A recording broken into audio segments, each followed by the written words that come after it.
This is day one. Our study for today is an attempt to answer the question, what is worship?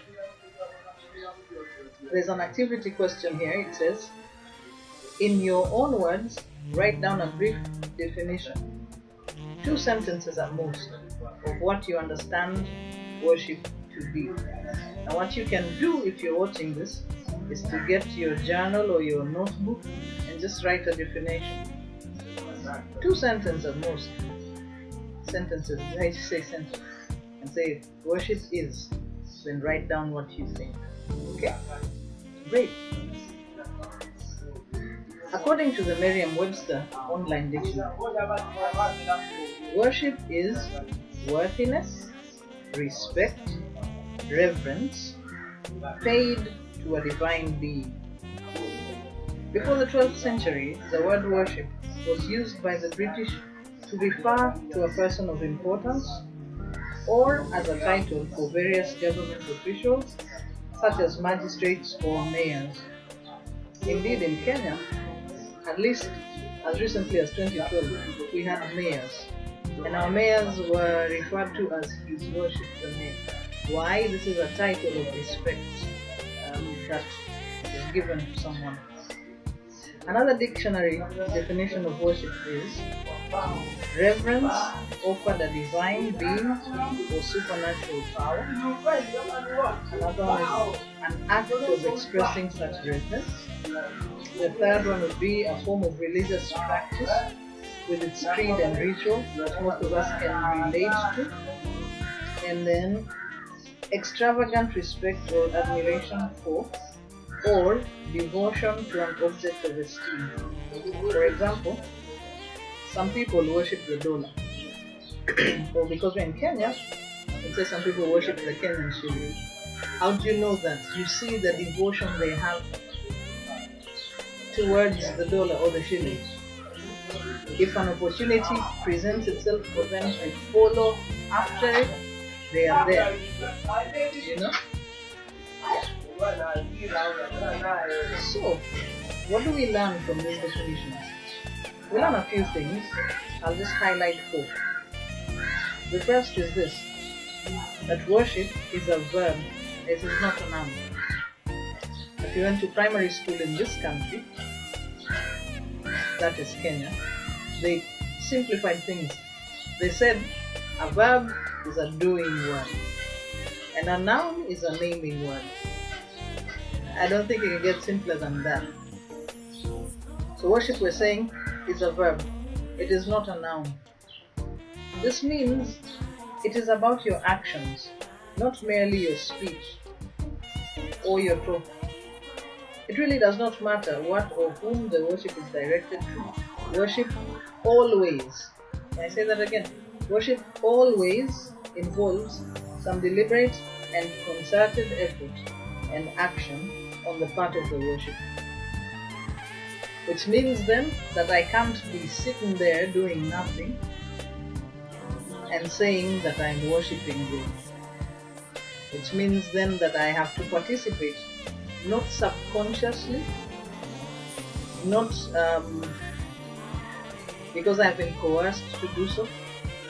It means I have to make the effort.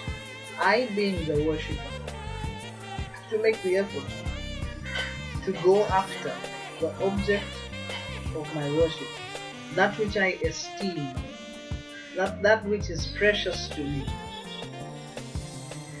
Right? Great. The second thing about this definition, it shows us that worship is very specific in its direction. It's not abstract, it's not ambiguous. Worship is always directed to a specific object. You see, in the definitions, they're talking about a supernatural power, an object of esteem. It wasn't just anything. You know, just clear your mind and think of nothing more. It's always directed to a specific thing. Alright? The third thing that comes out from the definitions is this. And I think this is my most favorite lesson. That worship is an outward expression of an inner conviction. The Bible says in Proverbs, as a man thinketh in his heart, so is he. Jesus said, out of the abundance of the heart, the mouth speaks. Therefore, it means that in worship, if I have nothing to say with my mouth out loud, it means there's nothing in my heart to bring forth. You understand that? Yeah. So worship is an outward expression of an inward conviction.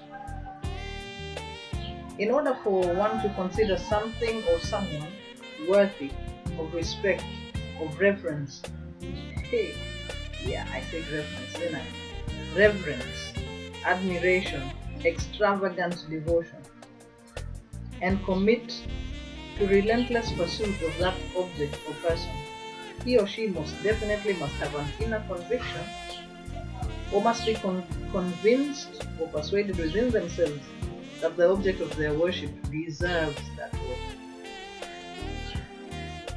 And so great is that conviction that the worshipper has no reservations about outwardly respecting, outwardly expressing such worship.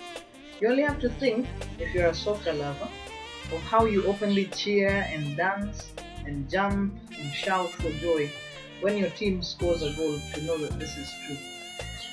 Every time I think about this, I think about soccer lovers. Maybe you're not a soccer lover, but there are things that you're passionate about.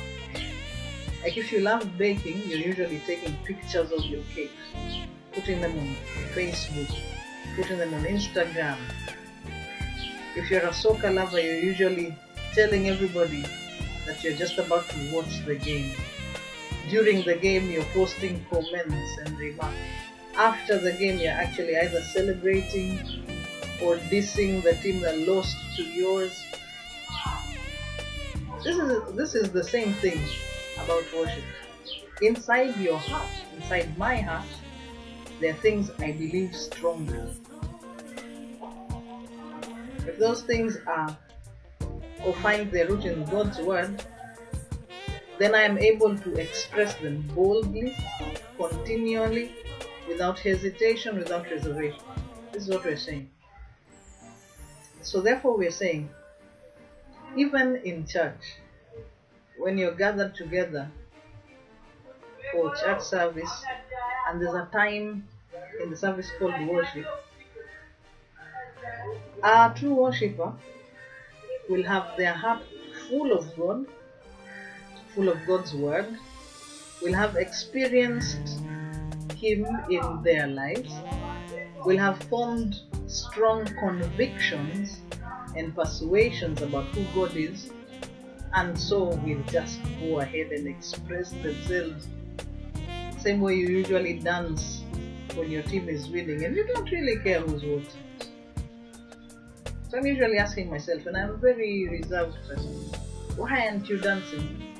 Or why aren't you lifting hands? Or why aren't you praying out loud? And then every time I get there, I need to check my convictions. And today we're saying, we all need to check our convictions, because our inward convictions, they become our outward declarations. Yeah? And finally, the fourth thing we learn is that worship is a two-way affair. In order for worship to happen, there have to be two parties involved, the worshipper and the worshipped. Except for narcissists who worship themselves, that's an exception, it's not the rule. But there's usually the person worshipping, me, and the person being worshipped, or the object being worshipped. For me, it is God. I don't know about you. Yeah? So we will be ending our lessons with a prayer thought. And our prayer thought for day 1 says this: it is impossible to worship the one true and living God unless He reveals Himself to you by His Spirit. Pray that God will give you a revelation of Himself that will enable you to worship. And then we have a memory verse. It's John 4:22 and 23. Now for memory verses, you have to memorize it. You know, Psalm 119 verse 11, it says, I have hidden your word in my heart that I may not sin against you. Alright, so memorize it, don't cram it. Because if you cram it when the exam is over, you forget. But if you memorize it, it becomes that stuff that informs your worship. Okay? This is what it says. You Samaritans worship what you do not know, we worship what we do know, for salvation is from the Jews. Yet a time is coming, and now has come, when the true worshipper will worship the Father in the Spirit and in truth, for they are the kind of worshippers the Father seeks. Yeah. So that's day 1. I'm hoping that you will find time to go over that, search the scripture, be like the Bereans, confirm what God's word says. Yes. And if you have any questions, do not hesitate to ask. Thank you.